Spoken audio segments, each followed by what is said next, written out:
వందే మాతరం. గురువులకు పెద్దలకు నమస్కారములు. స్వామి వివేకానంద సూక్తులు. ప్రజలారా లేవండి, మేల్కొనండి, మీ గమ్యాన్ని చేరే వరకు ఆగకండి. నా మాటలు నమ్మడానికి సహాయిస్తే మీలో ప్రతి ఒక్కరికి భవిష్యత్తులో ఉజ్వల దశ ప్రాప్తిస్తుంది. నాపై నాకు చిన్నప్పుడు ఎట్టి విశ్వాసం ఉండేదో అటువంటి అఖండ విశ్వాసం మీపై మీకు ఉండి తీరాలి. అనంత శక్తి భాండాగారం ప్రతి ఆత్మలోనూ ఉంది. మీరు భారతదేశాన్ని పునర్నిర్మించగలరు. మనల్ని తీర్చిదిద్దేది మన ఆలోచనలే. బలమే జీవనం, బలహీనతే మరణం. నా యువమిత్రులారా, మీరు బలవంతులు కండి. ఇదే నేను మీకు ఇచ్చే సలహా.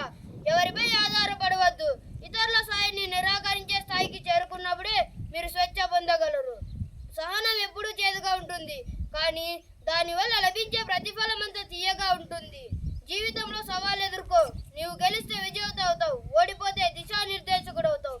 ధీరులై ఉండండి, ఆత్మస్థైర్యంతో పనిచేయండి. మనిషి మరణించేది ఒక్కసారి మాత్రమే. పిరికి పందులు, స్థైర్యం లేని వారు రోజు మరణిస్తారు.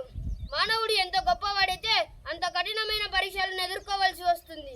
కెరటం నా ఆదర్శం, లేచి పడుతున్నందుకు కాదు, పడినా లేస్తున్నందుకు. భూనభోంతరాలలోని ఏ శక్తి, సత్యం, పవిత్రత, నిస్వార్థం అనే ఈ మూడు సుగుణాలతో జ్వాజ్వల్యమానంగా ప్రకాశించే వారి నీడనైనా తాకలేదు. విశ్వమంతా ఏకమై ఎదురించిన వారు ప్రతిఘటించగలరు. ఆటపాటల్లో, వేషభాషల్లో, సుఖదుఖాల్లో, అన్ని దైనందిన అలవాట్లలో నీతి తప్పని తీరులై జీవించండి.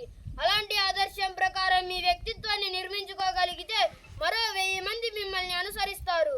బలాన్ని స్మరించడమే బలహీనతల నుండి బయటపడే మార్గం.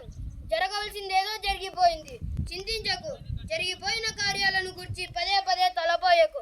వాటిని నువ్వు రద్దు చేయలేవు. కర్మఫలం వచ్చే తీరుతుంది, దానిని ఎదుర్కో. కానీ చేసిన తప్పునే మరలా చేయకుండా జాగ్రత్త వహించు. సమస్త గ్రంథాల్లో ఉన్న జ్ఞానమంతా నీలోనే ఉంది, అంతకంటే 1000 రెట్లు ఎక్కువగా ఉంది. ఆత్మవిశ్వాసాన్ని ఎన్నడూ కోల్పోవద్దు. ఈ విశ్వంలో నీవు దేన్నైనా సాధించగలవు.